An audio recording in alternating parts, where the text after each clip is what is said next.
Aritu sortu zen 1984an. Azkenean, elkartu ginen, mundu kazera eta diseinuaren munduan gebiltzan ezagun batzuk, persona batzuk. Garai hartan hori pixka bat zen teknologia disruptibo bat, hasieran diseinua ez zegoen digitalizatuta garai hartan. Eta, ikusi genuen aukera bat, etorkizuna ikuste zitzaion horreri, digitalizazio hori aurrera joan behar zela. Eta hortik sortu zen Aritu. 86an sartu genuen baita informatikako zerbitzuak ematen hasi ginen, hasieran batez ere CAD sistemak automatizatu, CAD sistemak personalizatzen enpresandako. Eta gero, poliki-poliki beharren arabera edo inguruko enpresen demandaren arabera joan ginen informatika gehitzen. Eta pasatu ginen edozein aplikazio mota egitera. Ingurune honek markatzen da pixka bat hori, ez? Eta baita ere, guk bilatzen gauen pixka bat partaidetza, erabakiak, de facto erabakiak danon artean hartzen genituen, ez? Nahiz eta enpresa ez izen kooperatiba bat, ez? Eta pixka bat hori formalizatzeko kooperatiba bihurtu ginen. Apostu hori etorri zen ikusita, pixka bat uztartzeko, bi areak, ez? Alde batetik informatika, aplikazioen garapenak, eta beste aldetik mekanika, diseinua. Eta hori izan da, pixka bat, Arituren etorkizuna markatu zauen erabaki bat, ez? Hasi ginen sistemak automatizatzen, CAD sistemak pixka bat eraldatzen eta hor garatzen, ez? Eta horren gainean, kontzeptu bat ez dela ezagutzan basatutako ingeniaritza kontzeptu hori ezartzen sistemetan, ez? Eta hortik pixka bat izan da, gero eraman gaitzuena PLM-erako erremintza bat diseinatzera. Gero PLM-a sortu zen gehien bat azterketa bat guk egin gauen eta apustu bat Arituk berak bere gain hartu zauena momentu hortan. Esan gauden, goaz zerbait guzti desberdinak egitera, ez? Garatu behar dugu PLM bat, software librean, eta gure helburua izango da enpresa ertainetara eta enpresa txikietara teknologia hori eramatea.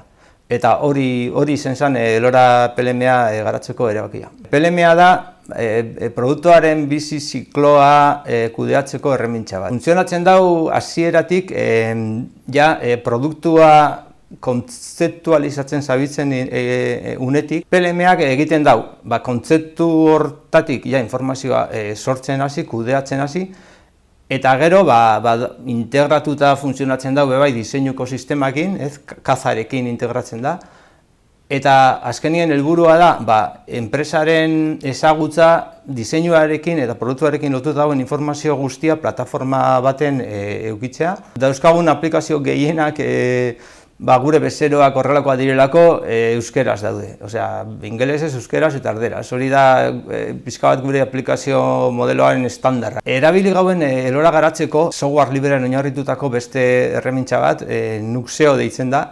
Nuxeo da mundu mailan erabiltzen den plataforma bat batez be eduki digitalak kudeatzeko. Zegoen uneko 20 euskerara itzulita, lehenengoko urratsa izan zen Nuxeo bera guztiz euskeratu, eta gero horren gain sortu gauen gure Elora PLM plataforma. Gaur egun, ofizialki aritu da Nuxeoren euskeran itzulperan arduraduna mundu mailan. Software librea dauzkozu erreminta guztiak software hori euskaratzeko.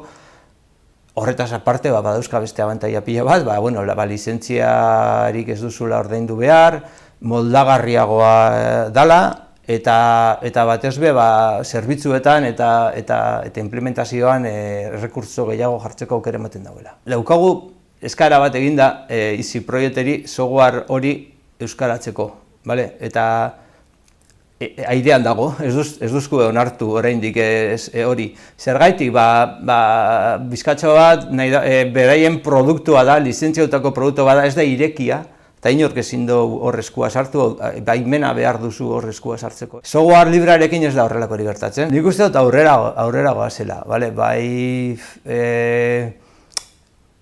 orokorki gizartean, ez? Pero igual da nire ikuspegia bizina zen eremua gaitzik, gero ingurune hontan horrela dalako, ez? Baina, bueno, nik sentsazioa daukat aurrera doiala eta batez be lan eremuan, ez? Ba, asko aurrera pausu handixak eman diela. Euskara naturaltasunez urtetzen da, osea, aritun ez da euskara planik egin, 95% euskaraz hitz egiten dau eta 100% ulertu.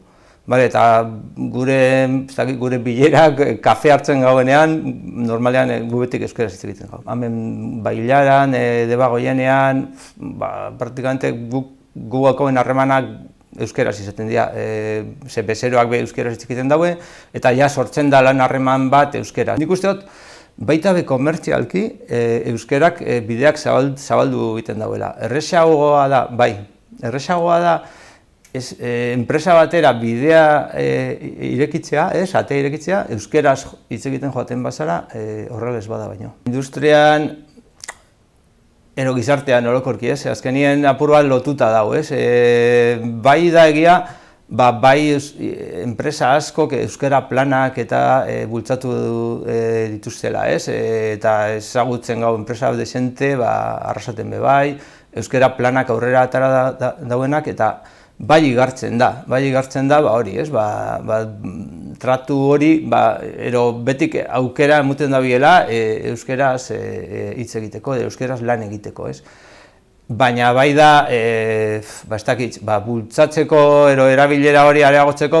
gehien bat ezagutza areagatu beharko zen, eta hori bai da igual barrera bat. Nik uste du, baiet, baliagarriak, lan asko egin aldala, bai, arlo hortan, zuek egiten duzuen bezala, ezagutzera ematera, bai, katalogoak, enpresak eskaintzen dituen softwarea euskeraz, horri guztiz, nik uste garrantzitsua dela, eta baita be, igual, kontzientzia pixka bat sortzeko enpresen artean, erabakitzerako orduan software bat ero beste, integrazioko erremintza bezala erabili aldala, euskera, eta pixka bat, enpresa hori, gure ingurune hontan txertatzeko, zer plus bat ero zerbait ona izango zala, eta horrek, abantaiak dauzka, adibidez, pertsonak bilatzerakoan, langileak bilatzerakoan,